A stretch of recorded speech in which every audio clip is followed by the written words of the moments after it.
Successful people are too busy to notice their success. And that's how it should be. The people that notice their success are the people that are on social media flashing it to you. And that's wrong. You should be focused on your trade. You should be focused on being great, and all the great ones. Then once they retire, or when somebody asks them a question about, hey, Jordan, what about your 6 championships? Then you can look back and you can say, wow, I was able to do all that. But in the moment, you can't do that, and Kobe Bryant's got a great line about this. He was in the playoffs, and I tell people about this all the time, in an interview, and he was up 2-0. And this reporter asked him, why aren't you smiling? You're up 2-0 in the playoffs. And he goes, job's not finished. He goes, we won the championship yet? No, job's not finished. And I love that. This is one of the greatest players in the world. And he's still not satisfied being up 2-0 against somebody in the playoffs because he knows the job's not done. He knows that it's not time yet to look back on the season, with happiness. He's still focused on the end goal, which is winning a championship. And that's how we focus on every one of our projects. Is I have blinders on. I don't care about my competitors. I don't care about my naysayers. All I am focused on is completing that project and having a successful outcome for our investors and bankers. That's it. That's my singular focus. Maybe ADHD gives me that advantage, but that's all I focus on. And then when it's finally done and I send that email out, letting people know what their returns are going to be, then that's my look back. That's when I get a chance to go, okay, now we got it. Let's go on to the next one now. This is Country Club Conversations. I'm Raj Tut, founder and CEO of Storyboard Living. This show gives you actionable insights from the hard-to-reach top percentile in business and entrepreneurship. I think everyone deserves this type of access, and I'm bringing it to you. Welcome to the club.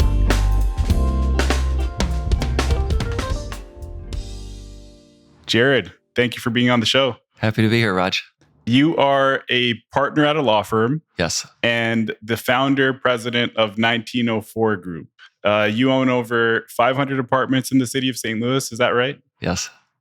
And you started in 2007.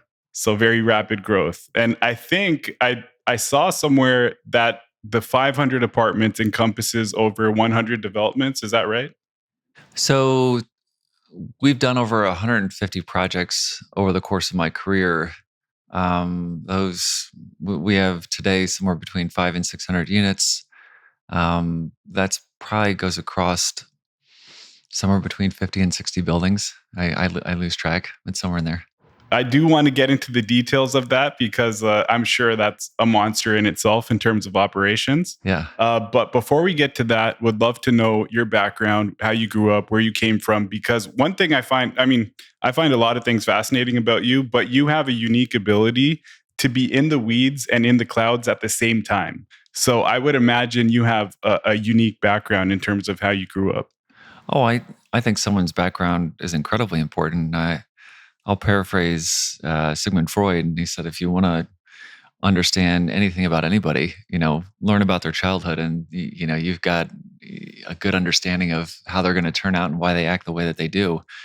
So, born and raised in St. Louis, went to Kirkwood High School. I grew up in a family where my parents divorced at a young age, and it wasn't like a typical divorce situation where, your parents lived in the same town. So, I stayed at my father's house, and then my mom lived in California and then eventually Virginia, and would usually come in town once a month to see us. So it wasn't the same kind of dynamic that most people think of, when you go through a divorce like that. So I had a lot of independence growing up because of that. And, we had this kind of facade of being middle class. And every now and then you would touch into things that were middle class. But, it was always kind of, my dad going from job to job and coming up with this idea or that idea, entrepreneurial in that respect, but not working. And so I started working at a young age. I would shovel driveways of snow and mow lawns, and I would do anything to make money. And then when I was 15 years old, I got my first job working at Walgreens. And so during the school week, I would work a couple days a week, 4 to 11. I have no idea how that's legal today, but I'd get up to Walgreens at like 3:30, and then I would get there and then get done finishing cleaning up the store at around 11, and then I'd bike home and I'd get home at like 11:30, and then I was on the bus again, at 7:30 the next morning. So that taught me a lot of really good lessons early on in life to understand what it was like for people that had difficult jobs, people in the service industry like that, people being on their feet all day. It taught me how to hustle. Another thing I encountered growing up in the second grade, I remember vividly, I was in Miss Miller's class at Westchester Elementary. And I remember they brought me into this room and they said, Jarrad, we just got back your standardized test scores and they're really, really bad. You did poorly on them. And I think that they saw that as a major, major red flag that mentally something was going wrong with me. And, they said, well, we've got two paths for you. You can either be placed in the special school district and be taken out of the elementary school there, or we can put you in this resource program and try to help you along with some of the things that you're dealing with. And so I was diagnosed with ADHD at a very young age. I think people use that term very lightly today because we have a lot of distractions thrown at us. But anyone that knows me really well will clearly tell you, like, I have it. Okay. And it was very difficult to learn how to adjust to its powers. And so from second grade through sixth grade, I got straight C's and D's. Like, I couldn't get a good grade to save my life. And I was constantly in the principal's office. I was getting in fights.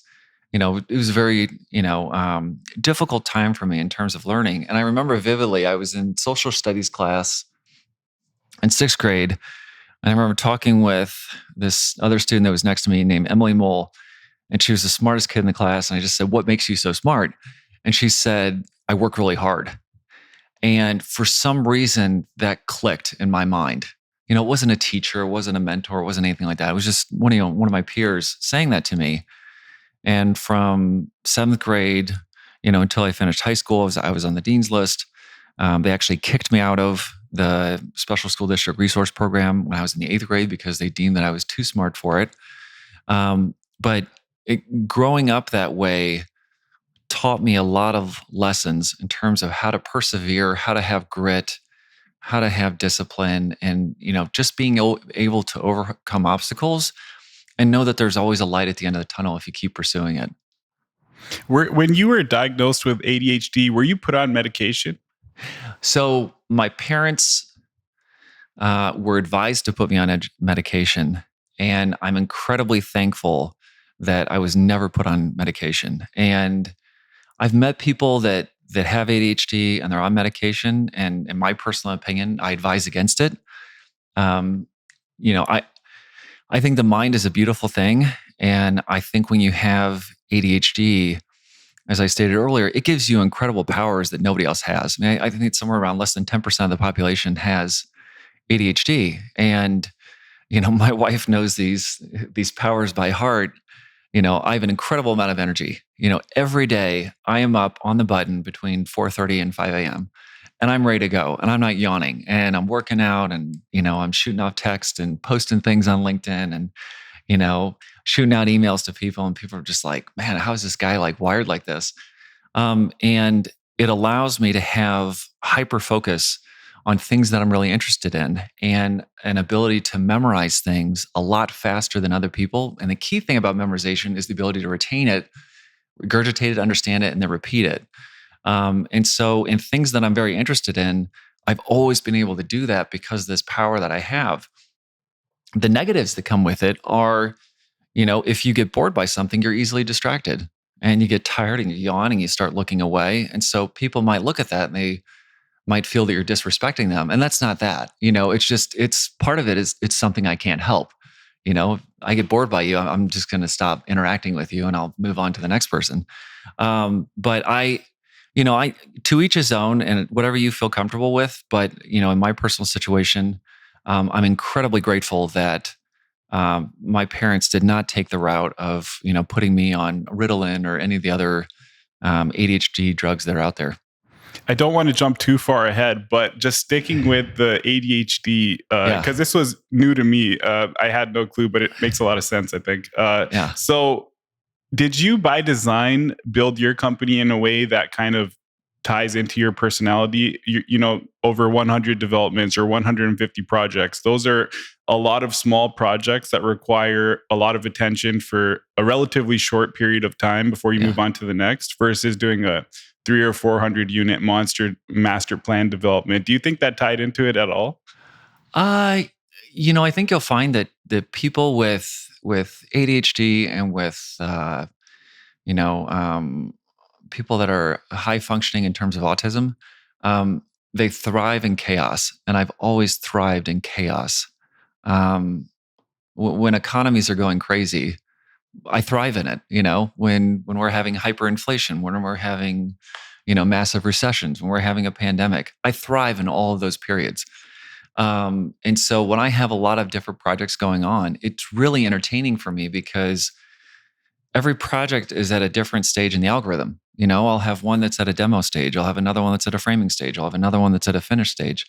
And so that always allows me, I get bored with one, I jump to another one. I get bored with one, I jump to another one. And then, oh, we got this new deal going on over here. And oh, we're closing on this one. And, we're selling that one. And so that's the fun part about it, is that it's always exciting for me. It's always something new. And the best way that I can describe how a mind works with ADHD is take out your phone, like your iPhone, and put it on your music on shuffle. All right. And you start playing the music and you have no idea what's going to play. And it just moves to another thing and to another thing. And as you're shuffling through those songs, you're not going to like everything that comes up on the shuffle. So then you move to the next one and you move to the next one. And so my mind works that way. It's in a constant shuffle where I find the thing that I like and then I click on that one. And then I find the next thing that I like and I click on that one. And that keeps the energy going. That makes a lot of sense, and that's a great way to put it. I've never heard it put that way before. So going back to when you were in school, you start to, quote, work hard, figure it out.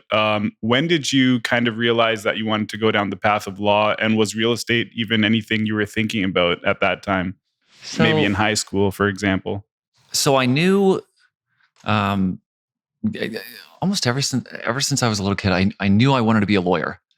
I was always fascinated with the law, and I think in part because, of the circumstances that I grew up in. I was surrounded by middle class. I got invited to country clubs and I, learned how to play golf and I, went on trips with other people and I got to be exposed to it, but I didn't have that. But I learned how to do it and I absorbed it. And so I always had this kind of like David versus Goliath mentality of rising up and then fighting back against those people or those companies that would try to put down, the little man, so to speak. And so that's the thing that always attracted me about the law is that, you can step into a courtroom and within reason. I mean, obviously resources, play a very, very big part in terms of how successful you are in court. But if you've got the law on the side, if you've got the facts and evidence on your side, that you do have a chance to take on some pretty big people and actually win. And so that part of it really, really intrigued me. And the law ties into one of my favorite subjects, which is history. And in the legal business, when you're arguing in front of the judge, you're arguing based on things that have occurred in the past. So it's evidence that's already set in motion. It's facts that have happened in the past. It's case law that has happened in the past. And so a lot of that is just memorization of those things and then taking those and applying them to the current set of facts and evidence that you have, and then hoping that that certain outcome occurs. And you can say that for a lot of different things in terms of investments or other things in your life, is that if you have a good understanding of the past, you'll have a pretty good idea of how you got to the present and then fairly good idea of what's going to happen in the future. And I'm not going to say it's going to repeat, but there's a good chance that it'll rhyme. And so I knew from a fairly early age that I wanted to become a lawyer. And my track was that, I left St. Louis when I was 17 years old and I graduated. I went to my first year, I went to University of Alabama at Tuscaloosa. I transferred from there to Virginia Tech just so I could get in-state tuition where my mom was living at the time. And I studied history and political science there. I graduated from college in 3 years because I had a bunch of college credit coming in. I was going to school on a combination of school loans and scholarships and Pell Grants. To qualify for Pell Grants, your parents have to have a combined income of less than 50,000. So that gives you an idea of the circumstances that I was coming from. But I knew that I could get really, really good grades in those subjects, and that was going to be, my way to get into a good law school, because I knew that my standardized test scores were not going to get me there. I mean, I scored, and I'm very open about this. I scored, I think, on the ACT a 17 or an 18. I scored on the SAT a 980. I scored on the LSAT a 147.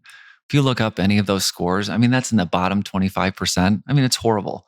I'm a horrible test taker. And people with ADHD are notorious for being horrible standardized test takers. But the way that I looked at it, I'm like, why are you comparing what I do in 4 hours versus what I did over 3 years where I graduated in the top 10% of my major? That to me is more important. I showed up every single day. I performed, versus 4 hours. That means nothing to me. So that's kind of how my mind clicked on that. From undergrad, went into law school, incredibly grateful, that I was able to go to Florida State. It's a very, very difficult school. I believe it's somewhere around a top 50 law school in the country.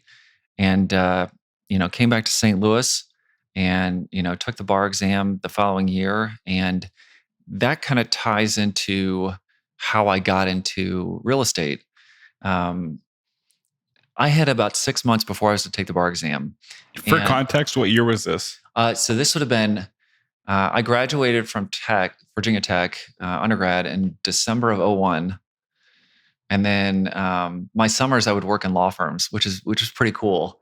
How I got to do that being in college and not being in law school, I guess is another question you can ask me, but let's ask it. Yeah, it is. It's kind of interesting. All right. Well, I'll talk about it real quick. Yeah.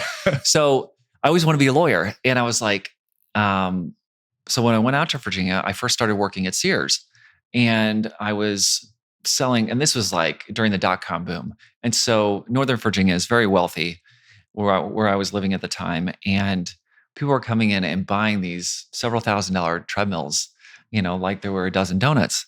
And I was on commission and I was killing it. Like I dominated all the salespeople on the floor to a point where the manager would come in and see my sales. And he was just like, all right, you can go home for today. Like you've done enough. And so my sophomore year, I'm looking at how do I build my resume?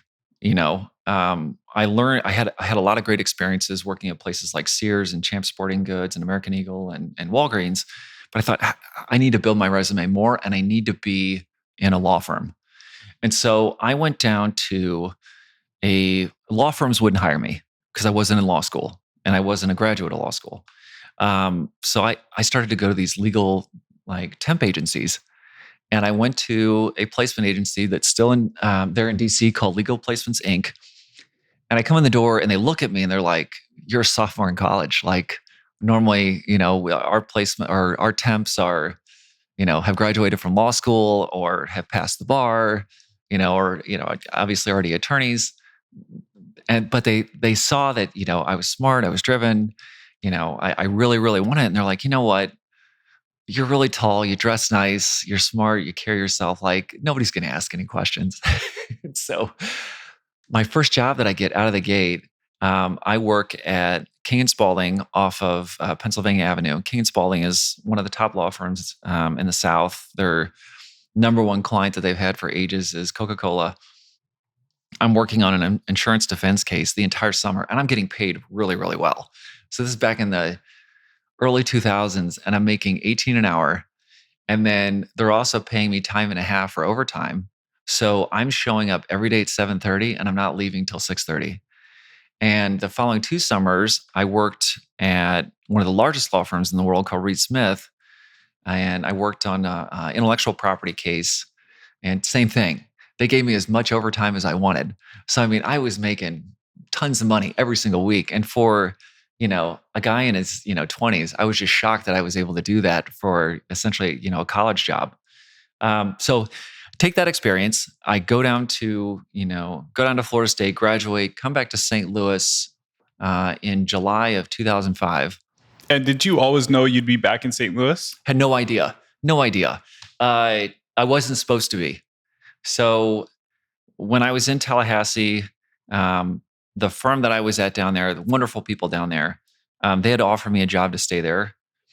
I had clerked the last 2 summers at a firm in Pittsburgh called Vano and Gray. They were wonderful. I absolutely loved them. And it's because I'd followed this lady that I was dating at the time. And I thought that I was going to end up in Pittsburgh.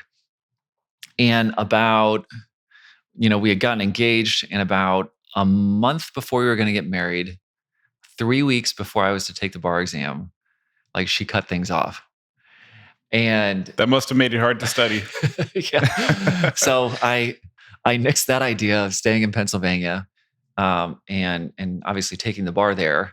And it was really interesting. I got a call from my brother, and I had a really easy path back to Florida. Warm weather, I was going to be at Florida State, which is, amazing place to be. I had a job there, all this thing, security, essentially. And my brother calls me and he just says, come back to St. Louis. I've got a house here. You can stay with me for free. I'll help you get you back on your feet. And the confidence that he had in his voice just resonated with me, and there are very, very few people that can do that. And, he's one of them. And, I was like, you know what?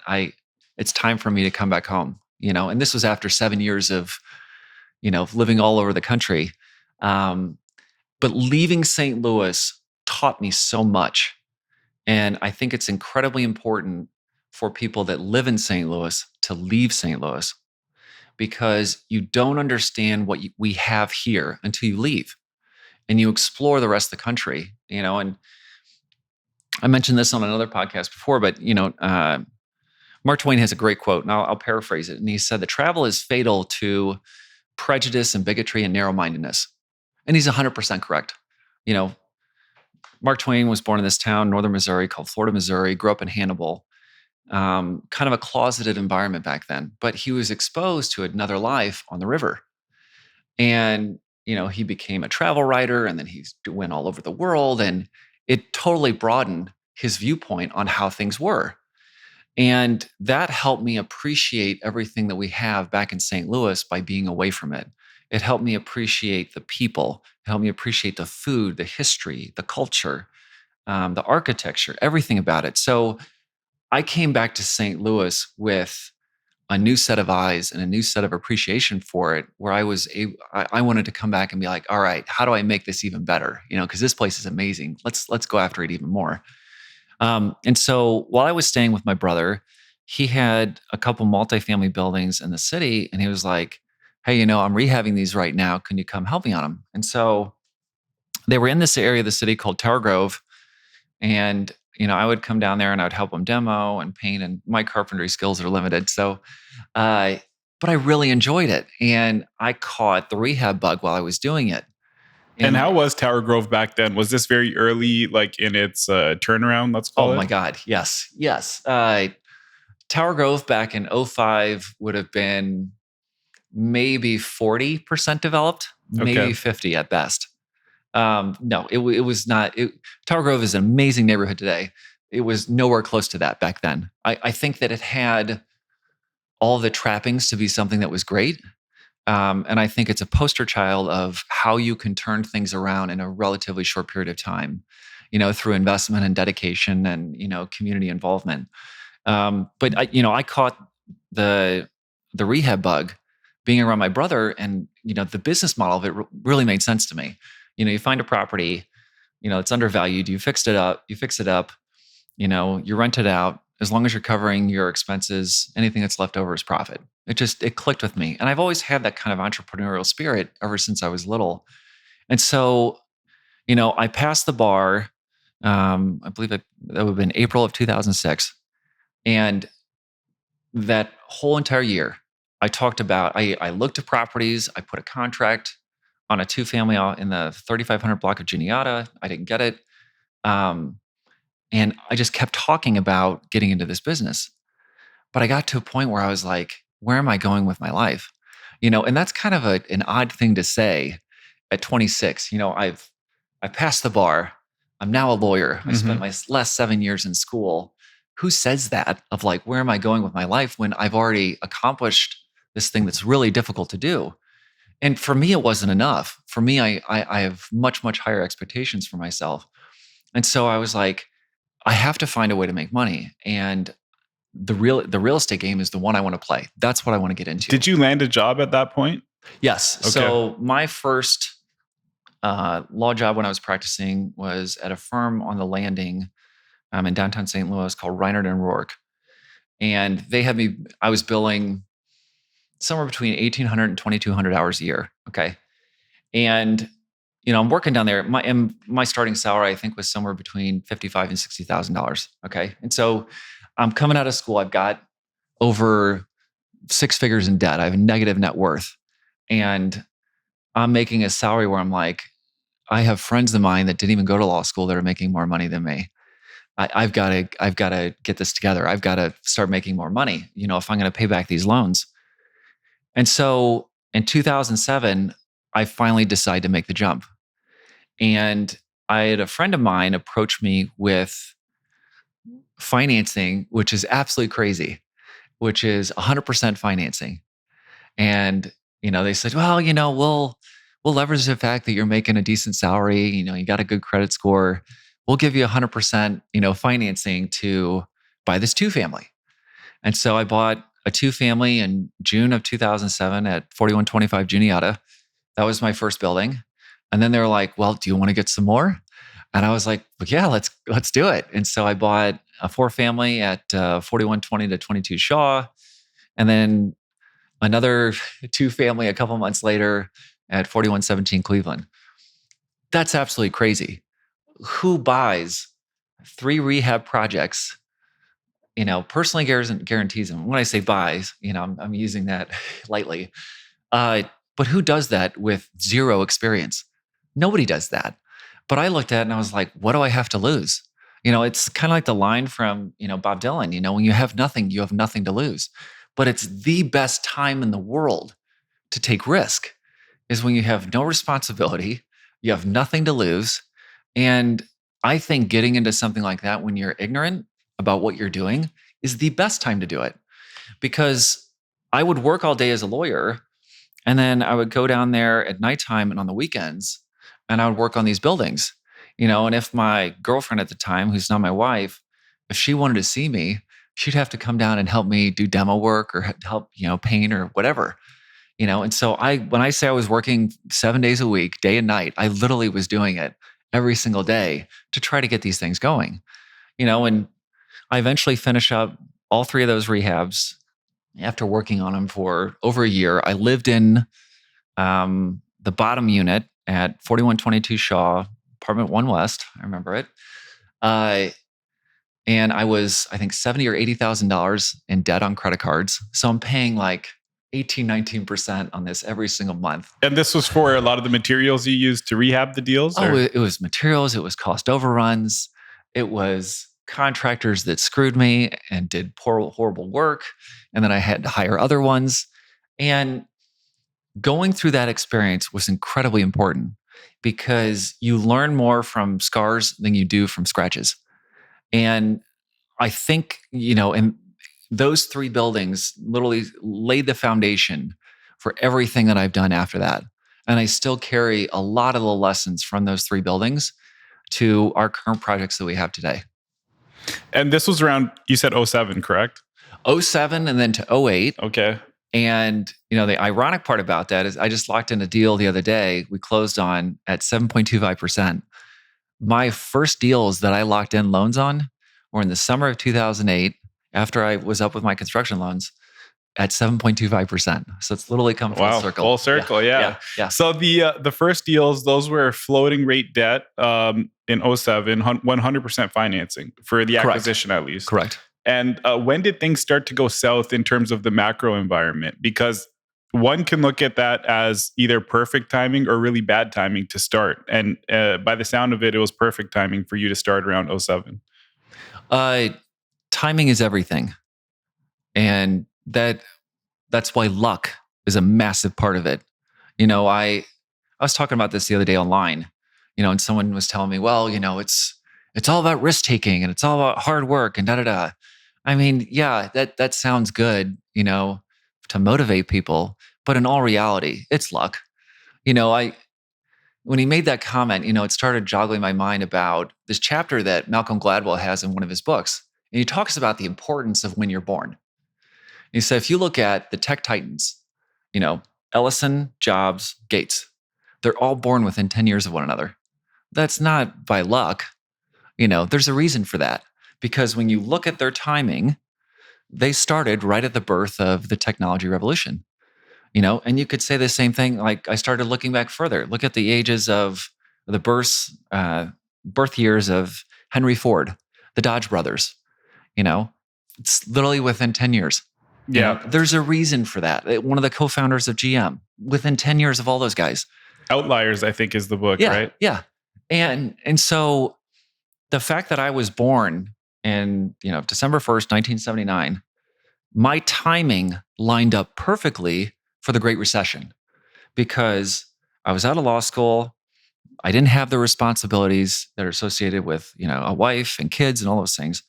And I was ready to take risks. And so my timing was perfect. And in the summer of 2007, it was already hitting. The buildings that I bought were foreclosures, Okay. with the exception of the Shaw building. But the Cleveland building and the Juniata building were foreclosures. And then in 08 and 09, that's when it really started to hit. And 10, and, it was the most amazing time period in the world, because I had 07 and 08 to build my foundation, to make all the mistakes. And then I had all the years after that in which to go out and understand how to look for deals. And then investors would come to me with money and they were like, you already know how to do this. I didn't lose it all during the Great Recession. I was just building it. And so my timing on that could not have been more perfect. And that had everything to do with luck.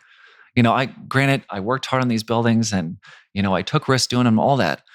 But if I was off in that calculus by 5 years, either direction, I would have missed arguably one of the greatest buying windows in the history of real estate over the last century. Agreed. Yeah, luck is without a doubt a big part of it, but you put yourself in a position to get lucky.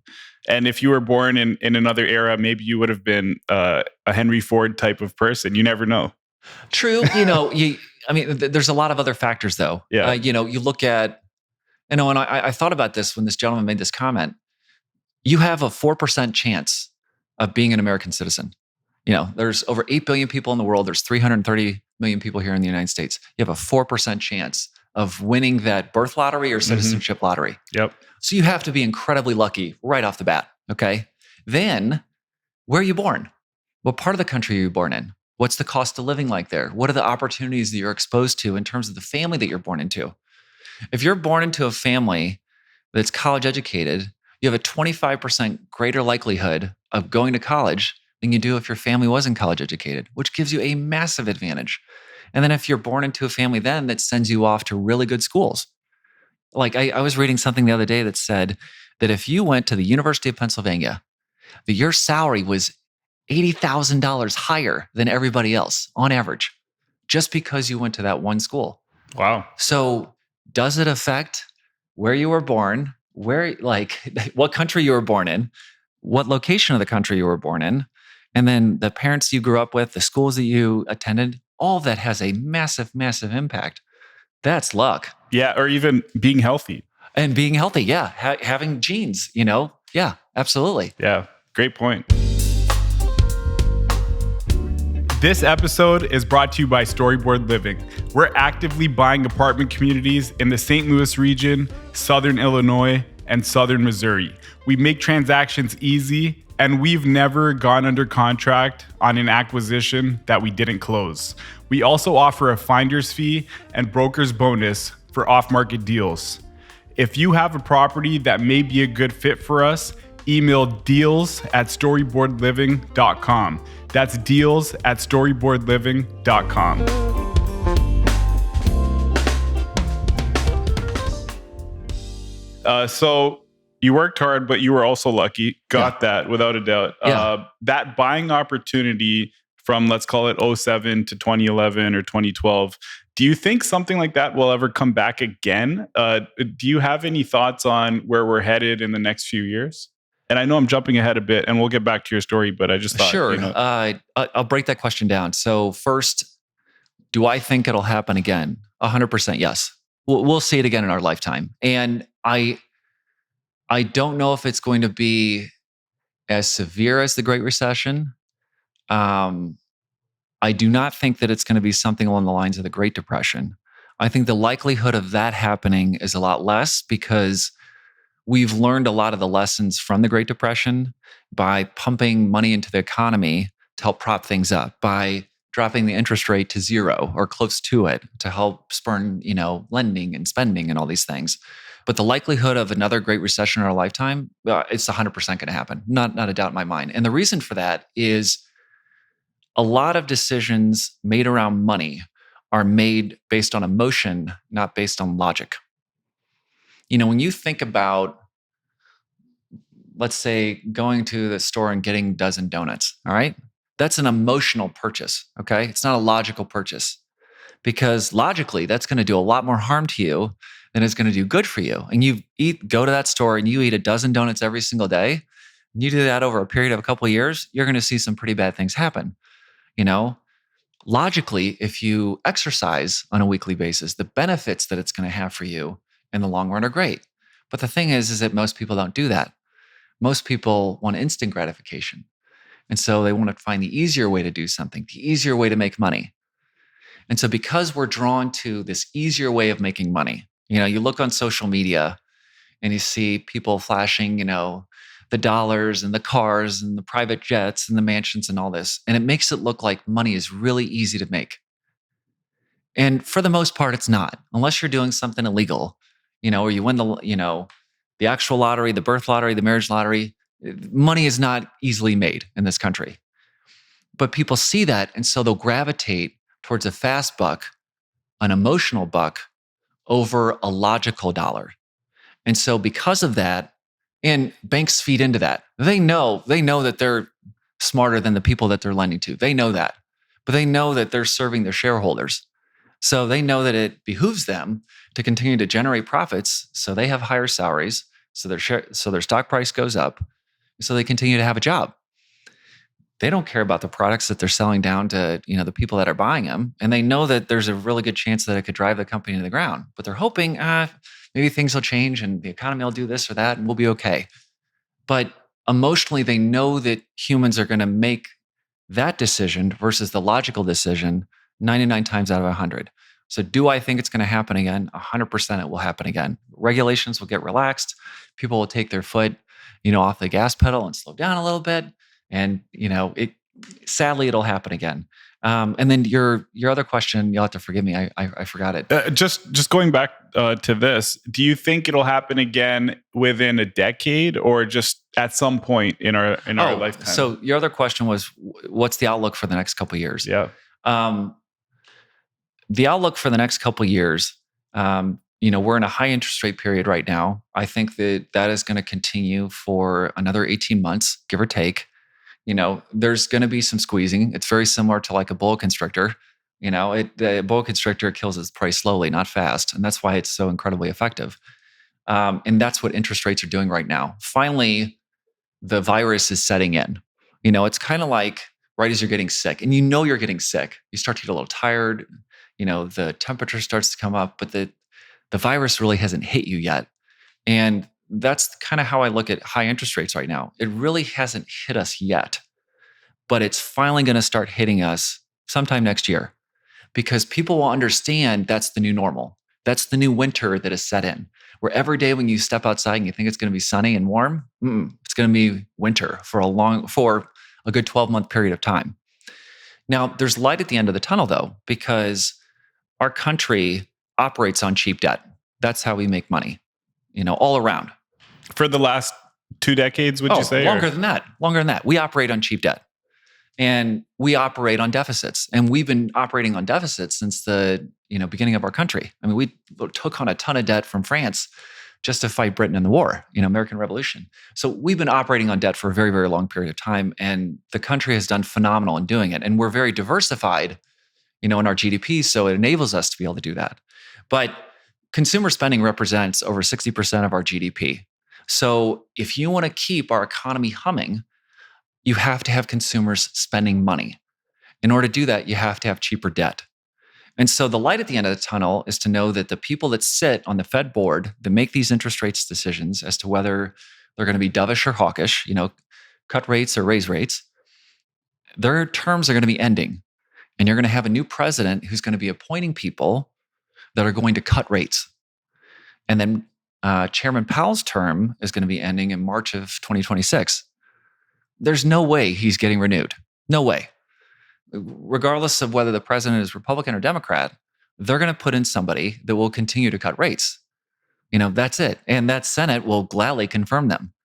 And so to say that, well, the next, 3 or 4 years, we're going to have nothing but high interest rates, that's absolutely foolish. I would bet against anybody that we are going to have interest rates cut within the next 24 months. And I would win that bet hands down every time, because our country operates on cheap debt. And if you look at who pays for people to get into office, it's people with wealth and people that run these companies. They make more money off of cheap debt than they do expensive debt. So I think that's what you're going to see over the next couple of years. And you're putting that on the record, so you have a lot of conviction in what you're saying. Oh, I do, but I mean, it's not. The thing is, it's not. I mean, here's the thing: can I predict with certainty that if today is August 1st in St. Louis, that tomorrow it's not going to snow? Can I predict that with 99% certainty? Yeah, I'm not going to be 100% because almost nothing is 100%. Yeah. But I can predict that with 99% certainty based on what the new normal is at that time. Okay, when you look at the CPI, Consumer Price Index or something like that, when you look at how it's been trending downward over the last couple of years, the rise in interest rates is working. And it's eventually going to get to a point where consumers are squeezed enough and the Fed goes, okay, we've hit our 2% or we've hit something close to it. And, that could be a rolling recession that we're in or a sudden recession that we get into. But it will get to a point where people say, okay, we have to ease back. And if you look at the rise in interest rates or the cuts that have happened in interest rates over the last 30 years, and just look at the history of it, it follows the same trajectory, up and down, up and down. It's kind of like an expanding rubber band and a contrasting rubber band. Mm-hmm. Pull it too much, snap it back, pull it too much, that's how it works. And so I have absolute faith that rates are going to get cut. They're not staying over 7%, for a long period of time. I don't see that.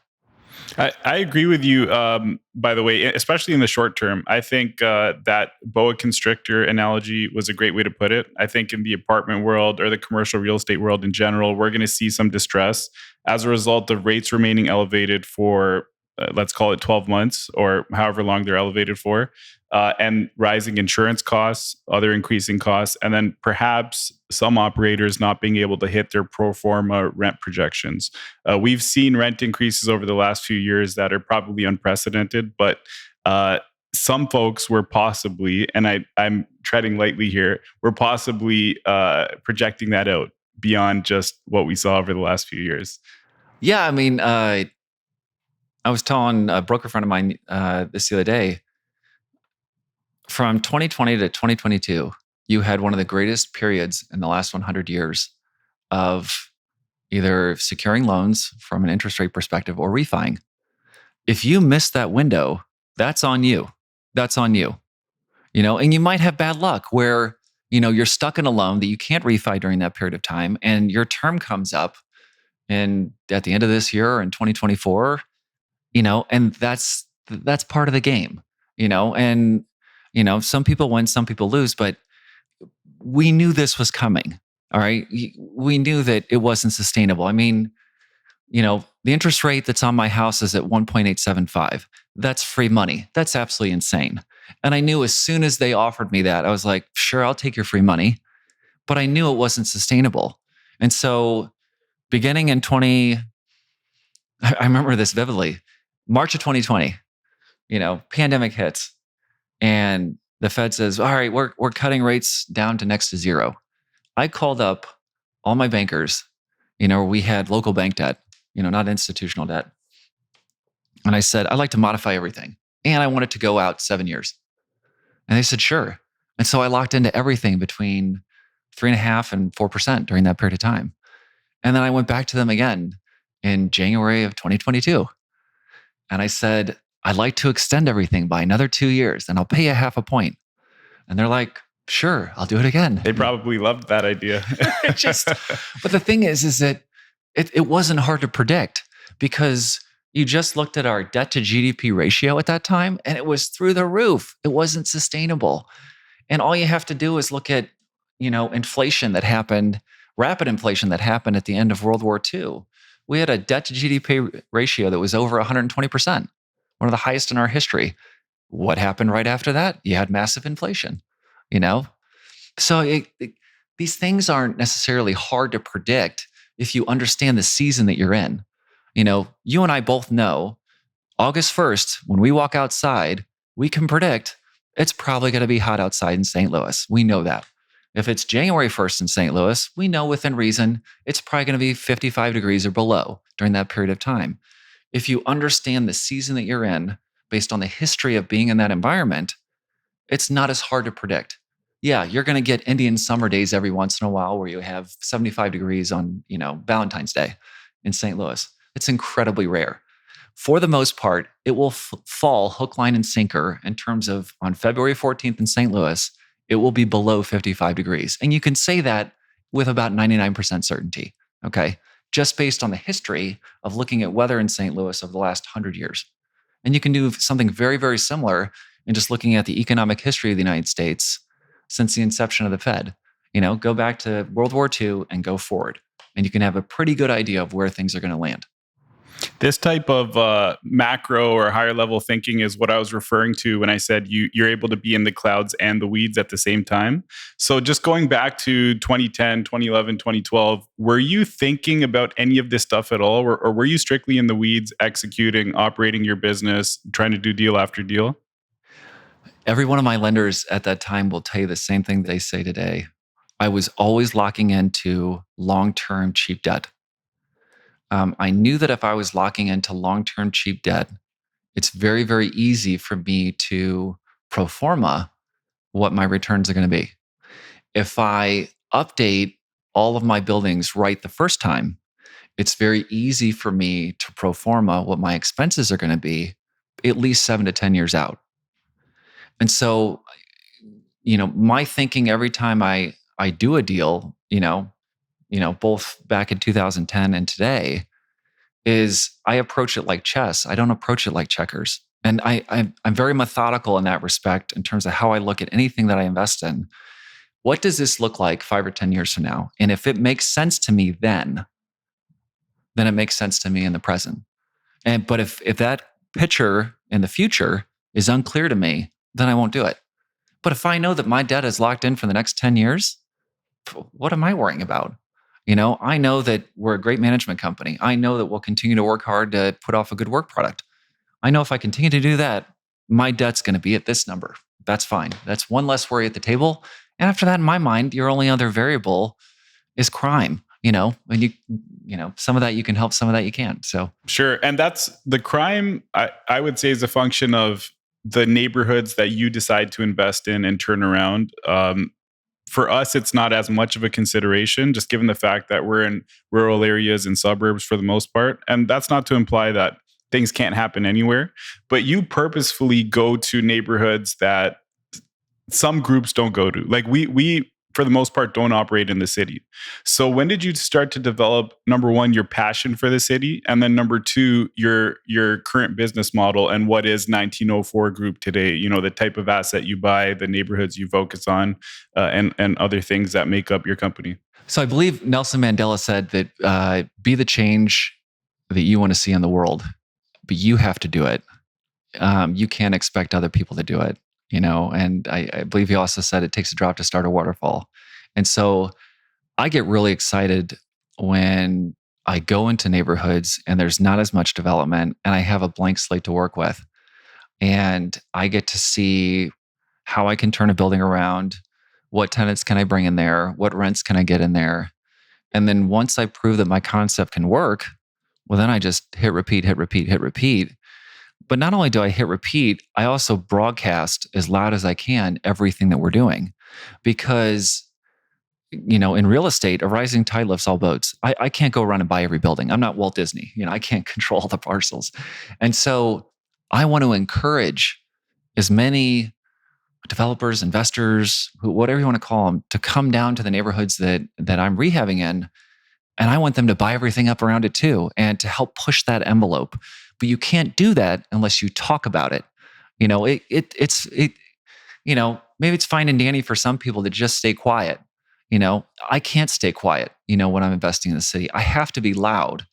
And I think that's one of our faults, with the city of St. Louis, is that we suck at cheerleading, and we have for a long time. St. Louis has some amazing, amazing attributes to it. It has incredibly low cost of living. It has some of the best cultural institutions in the country. It has a fantastic mixture of people, restaurants, universities, hospitals, all these different, things that are amazing about it. But we're horrible at marketing, and I have no idea why. And well, actually, I do have an idea. We're too humble. We're too Midwestern in that respect, and we need to develop a little more swagger. And to do that, you've got to be loud, and you've got to show that we are amazing, that we do have a little hop in our step, and we can compete with anybody else out there. And so yes, it is a little bit of a risk coming into these neighborhoods, but it also provides people in those neighborhoods hope that people are not giving up on them, because it's incredibly easy to talk about change. It's a lot different when you put your money behind it and say, you know what, I'm going to take a good idea and I'm going to put millions of dollars behind it and then show you that I'm actually going to do it. And then I'm going to perform and do it. And then I'm going to do it again.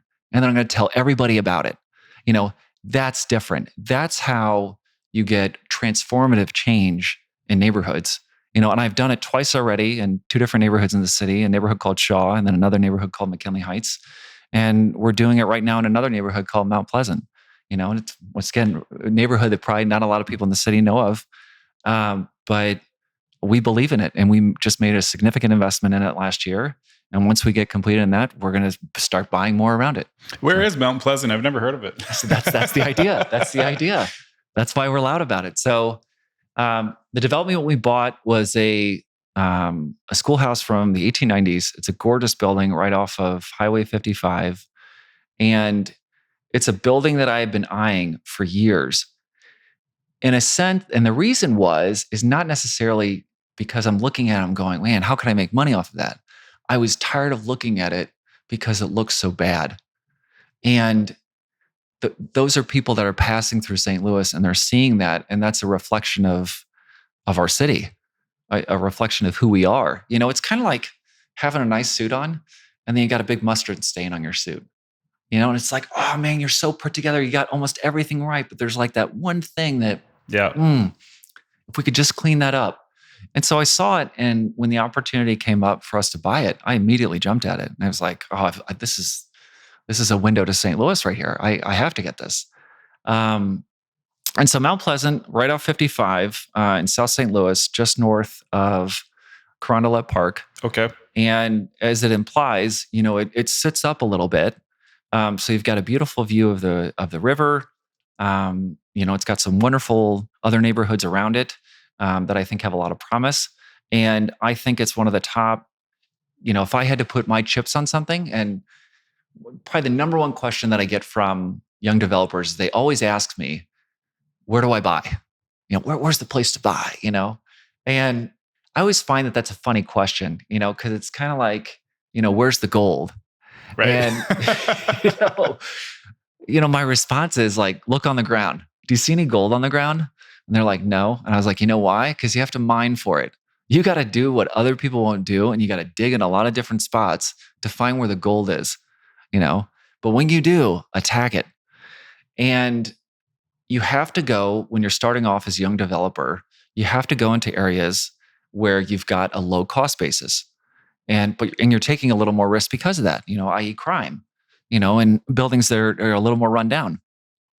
But your upside is massive, because if that neighborhood takes off and your cost basis is, in the low couple 100,000, and now that building jumps up to a value of $500,000, $750,000, $1 million bucks, I mean, you're sitting on a ton of equity that you then can roll into another deal and have even more money. And that's what I did, in both of those neighborhoods that I mentioned, is that I started off with a cost basis in both those neighborhoods that was very low. Both of those neighborhoods did not have a lot of brand recognition at the time, or not as much. And as I started developing them, I broadcasted to the world exactly what I was doing to try to get more people down there to help raise the tide there. And you're mainly doing like 4 to 12 unit buildings for the most part. Is that what makes up the majority of your portfolio? No, so that's how I started off. Okay. I started off doing 2s and 4s and some 6s. And now I would say the majority of our portfolio is anything over 10 units. 10 to 60 units. That's kind of our sweet spot right now. And was that a deliberate decision you made at some point where you were like, hey, we have some efficiencies if we're over 10, but we're able to execute better than our competition if we're under 60? And you decided at some point to only target those types of buildings or properties? So that question reminds me of someone contacted me yesterday who wants to learn about real estate development, and they started telling me, I was like, oh, what are you doing in real estate right now? And they said, well, we've got a couple single families that we have as Airbnbs. And I was like, that's the dumbest business model. And they're like, why?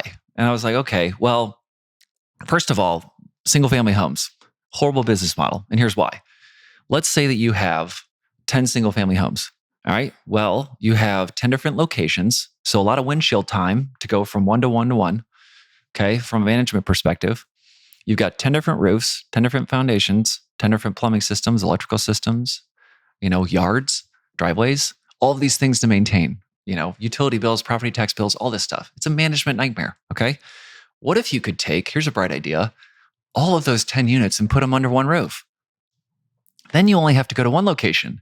Then you only have to worry about one roof, one foundation, one MEP system. One mortgage, one tax bill. Yeah. It's incredibly easy. And so I took that same mentality with 2s and 4s, as I saw all the time it was taking me to rehab a duplex, to rehab a 4-family. And I was like, why am I doing this? This is death by 1,000 cuts.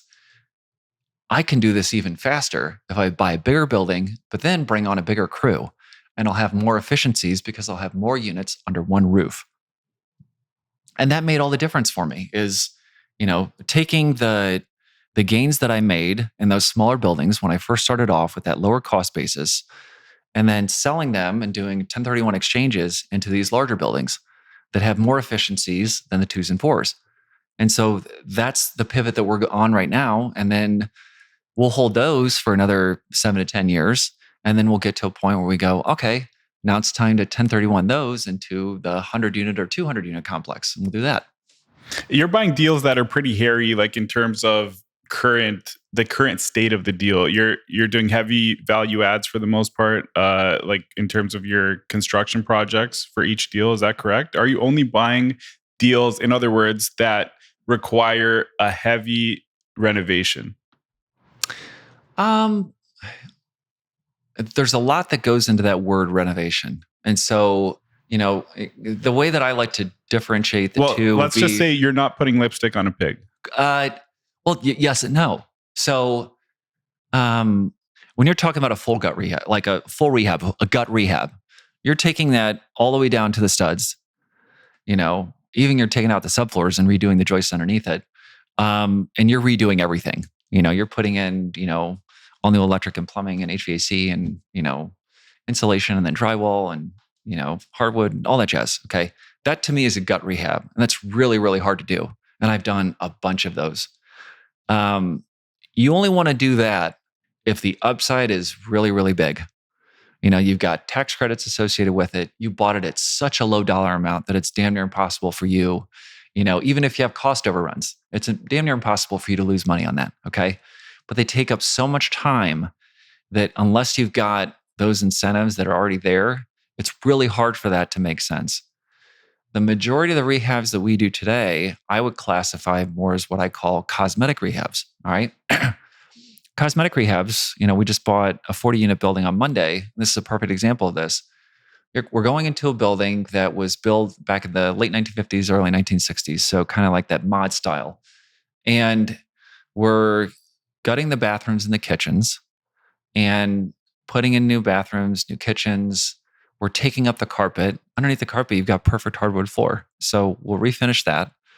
We'll paint the walls, put up new light fixtures, and we're done. We'll add a stackable washer dryer to the unit. We'll add a dishwasher to the unit and a microwave. But other than that, we're done. That process doesn't take long. So you're not worried about electrical wiring, plumbing systems for a building of that age? Oh, we already inspect those when we're doing our due diligence. So, when we looked at this particular building, I always tell young developers the most important thing when I'm looking at a building is the basement. That's where all your expenses are. I think the mistake that people make is they go after the shiny things. And so they'll see these units that are, these units are beautiful. And I can add a little paint here, this and that, but they'll be perfect. Well, the devil's in the details. You have to go behind the walls. And that's where your real expenses are. And so when a lot of these old buildings were built, they had cast iron plumbing. All right. Well, cast iron rots from the inside out. And a cast iron stack has a shelf life usually somewhere between 70 to 80 years. Okay. When that cast iron stack goes out, that means you have all of that waste going everywhere. And that means all the lines that are tied into that cast iron stack, the drains tied into it, are also shot, meaning you have to replace everything. So you could have a perfectly beautiful building on the outside. Okay. And when I say, like stainless steel appliances and quartz countertops and brand new cabinets and all this stuff. But if your stacks fail, you have to rip all of that out. And then when you rip out all the plumbing, you then have to update all the electric. The people that do code enforcement are going to require you to do that. So you want to make sure that the stack isn't cast iron. That's always a big thing. 99% of the time you're going to have cast iron laterals, and that's to be expected. Inside the building, outside the building, they're usually clay. And the clay lines, those things can go on for centuries, as long as you're keeping weeds out of them and they don't shift too much over time. But you will always see failures in the cast iron lateral lines. We already with this particular building that we purchased on Monday, we plan on replacing all of those. The stacks that were in this building that we bought were all copper. That's amazing. Anytime you can run into a building that has copper stacks or PVC stacks, great. That plumbing is going to continue to last forever. With respect to the electric, if we have to update electric in there, that's much, much easier than plumbing. Plumbing, you can't move. A stack has to line up with the other units. I can't have it go turn this way and that way. You can't have it do that. But electric, you can move those wires everywhere. And that's why when you're doing a rehab, your rough-in wiring is the last thing that goes in. Your plumbing always goes in first. Your HVAC goes in next. And then after that, electric goes in because they can move their wires anywhere they need to go. So the electric is always the least of my concerns when I'm looking at a rehab project like that. Would it be fair to say then that your secret sauce is three things: your unique ability to view deals or neighborhoods, and then you and your team's ability to perform the due diligence to de-risk a deal that has a certain amount of age on it, and then the third being your team's ability to operate assets that are kind of smaller for institutional sized operators? I think you touched on it, but I'll use the word for it. So the massive advantage that we have is that we're vertically integrated. So we source all of our own deals. 99% of what we buy is not on the MLS, is not on the active market, so to speak. Okay.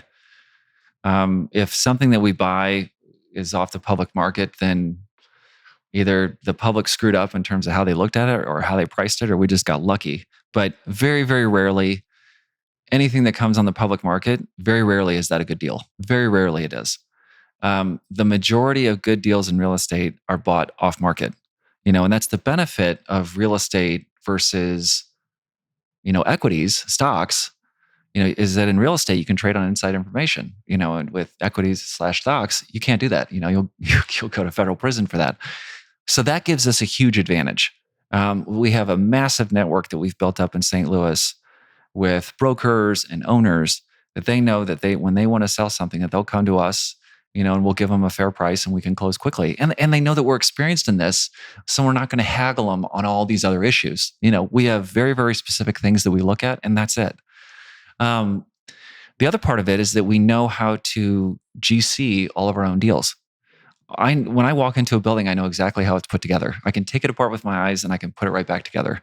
And I can tell you exactly how we're going to lay it out and do all this different stuff. And I can do that ballpark within 10 minutes of me walking into a building. I know exactly what to do. But that comes from doing over 150 plus projects. And a lot of those gut rehabs, I've seen firsthand how these are done. It's not like I went to some construction school or anything like that, or involved in trades no. I had to pay for these things. I screwed up on these things so many different times that, once again, those are scars. You don't forget them. And so they're just imprinted in my mind every time I'm walking through a building and how I do evaluation of it. And then finally, we manage all of our own assets. We don't manage assets for other people. We only manage assets that we own. When you do that, you treat them differently because you have a vested interest in it. I think it's the dumbest thing in the world when I see developers sub out their management. If I was an investor, if I was a bank, and I saw an owner subbing out their management, that would raise a massive red flag to me. I mean, it would be akin to you going to Merrill Lynch and them saying, "Hey, Raj, I'd love to manage your money. We're going to make this for you every single year." And you give their money, and then they're like, "Hey, Merrill Lynch guy, where's my money?" We don't have your money. This guy over here is actually managing your money. Well, what are you paying this guy to do it for? What are you paying Merrill for? You're paying them to manage it, watch over it. They know this stuff. But now you got a third party working on it who has no vested interest in this. That to me makes no sense. And so I think management is incredibly important, that you have it on site or close by with people that have a vested interest in that particular property and live in those areas and understand those areas. I think that gives us an incredible advantage that, I, for one, I live in the city. One of my kids goes to school in the city. I live and breathe the city. And so I know it really, really well. And I think it's a lot different when I have, a parent come into our office and they say, "Hey, is this area safe?" And I go to them, "Yeah, it's in the neighborhood right next door to mine, or it's a couple blocks away from my house." That's a big difference. I'm obviously not going to stay here if I feel like it's unsafe for my family. And that shows that I am invested in St. Louis and I believe in it. And I believe in these projects because I'm actually here. I 100% agree with you, especially on the vertically integrated piece. We're the same way. Most of our deals are off market. We do our own operations. We don't operate for any third parties because I think that's our competitive advantage. And it sounds like that's yours as well, to a certain extent, the way you operate assets. One thing I really love about the US, I'm sure this exists in other countries as well, but I just think it speaks to the amount of opportunity here. Is we're essentially competitors. We're in the same business, except for the fact that, we're in one geographical area, you're in another. What are your thoughts on just sharing information with people that are in the same industry as you? Because before we turned on the cameras, we were talking about building in public and the fact that you're not afraid to, touch on any parts of your business with anyone. So do you ever feel the threat of competition? Never.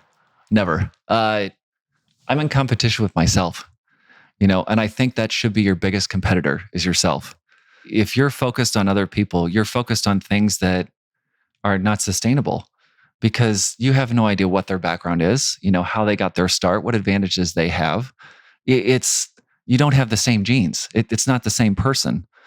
And so, I've learned to always stay in my lane and focus on continuing to put off a good work product. And if somebody beats me, in terms of getting a tenant and I couldn't get them, or getting a project and I didn't get it, that's on me. That's not on them. That's always on me. And, I think those are incredibly good learning lessons when you have those setbacks, to say, what can I learn from this and how do we get better? But you're focusing on how I get better. how our company gets better. I'm not focusing on Raj. I'm not focusing on XYZ developer. I'm focusing on how we get better, as a company or me as a developer.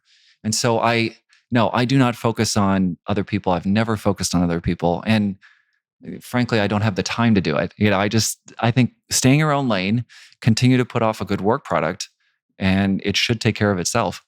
That's a great point that I fully agree with as well. You never know what someone's background is, or it doesn't even really matter. All you can do is improve yourself every single day and focus on what you're doing as a company, individual, whatever the case is. So that kind of ties into the last part of the show, which we're calling a hole in one. It's your best advice for someone to apply to their life or business or both. I know you have a lot of potential advice, so feel free to give a few hole in ones that they can apply today, tomorrow, this week, something in the short term, some sort of actionable insight that you think can improve a listener or viewer's life? I think there's a couple things. I think the first one is, you have to take the first step. And the first step is always the hardest step. But you have to stop talking about it. And you have to, as the Nike slogan goes, just do it. And when you go into it, make sure that you're committed to do it. And if you find that you love it or you enjoy it, if you want to become great at it, you have to become obsessed about it. You truly have to become obsessed if you want to become great. I think my actions speak for itself. It showed that I was obsessed about becoming great at real estate by going down after working all day as a lawyer and then working on these properties at nighttime and on the weekends. That's crazy. Why would anybody do that? But I had that obsession. I wanted to become really good at this business. Early in my career, and even still to this day, I meet with my peers. I meet with people that have, are some of the best developers in St. Louis. And I still meet with them. And I met with them very early in my career. So I could see that vision. I could see what it took to get to that level. And that takes your obsession to a whole nother level in terms of how you have to refine yourself and become better. And, the way that I look at refinement is very similar to, there's this famous sculptor from France named Auguste Rodin. And his most famous sculpture is The Thinker. It's the guy sitting on a rack like this. And when you go and see one of his sculptures, typically has, they're a couple different mediums. They're marble and, they get cast in bronze and stuff like that. And so, but the marble ones are really neat to see because you're chipping away at a rock. And some of these sculptures of Rodin's, you can see where he's literally starting off with this really rough stone, and then you can see where he's finished another part of it, and it's like a perfect hand. And that's refinement in a nutshell, is that you have to start, don't be afraid that you're a rough rock. Everybody starts off being horrible at what they're about to get into. It's like riding a bike. Nobody in the history of riding a bike has ever successfully ridden a bike the first time. But you see enough people riding bikes around that you got to go in your head, well, enough people around me are riding bikes. I should be able to do this. And you get on the bike and you fall and it really hurts. And you keep falling, it really hurts. But you're like, I know this bike works. I know this invention works. And you keep doing it. And eventually you get to a point where it's second nature. That's why they say, like riding a bike. And that's the point that you have to get to with whatever businesses you want to get into, is that you have to get to a point where you've had the scrapes, you had the scars, but it then becomes second nature for you. And then you then take it to a whole nother level of, how can I push myself to become faster? How can I push myself to have more stamina? What heights do I really want to take this to, in riding this bike? And that's what young people have to seek, and they cannot look in 5-year, 10-year increments. You have to look much, much farther than that. I mean, wealth is built over decades and decades and decades. And if you just approach it with that mindset of moving that ball down the field every single day, you're eventually going to look back. And how I look back isn't actually like me looking up my portfolio and going, oh, wow, look at that. It's really funny. How I look back and know that I'm getting somewhere where I want to go is I'll run into people that I haven't seen in a couple of years. And they're like, "Oh, Jarrad, you still doing the apartment thing? And man, how many units are you up to?" I'll tell them and they'll be like, "Oh, I remember when you had like 20 units, or I remember when you had like 50 units, or I remember when you just first started off." And you hear that and you go, "Oh, wow." And I forgot the gentleman that said this, but he said, successful people are too busy to notice their success. And that's how it should be. The people that notice their success are the people that are on social media flashing it to you. And that's wrong. You should be focused on your trade. You should be focused on being great, and all the great ones. Then once they retire, or when somebody asks them a question about, "Hey, Jordan, what about your 6 championships?" Then you can look back and you can say, "Wow, I was able to do all that." But in the moment, you can't do that, and Kobe Bryant's got a great line about this. He was in the playoffs, and I tell people about this all the time, in an interview, and he was up 2-0. And this reporter asked him, "Why aren't you smiling? You're up 2-0 in the playoffs." And he goes, "Job's not finished." He goes, "We won the championship yet?" "No, job's not finished." And I love that. This is one of the greatest players in the world. And he's still not satisfied being up 2-0 against somebody in the playoffs because he knows the job's not done. He knows that it's not time yet to look back on the season, with happiness. He's still focused on the end goal, which is winning a championship. And that's how we focus on every one of our projects. Is I have blinders on. I don't care about my competitors. I don't care about my naysayers.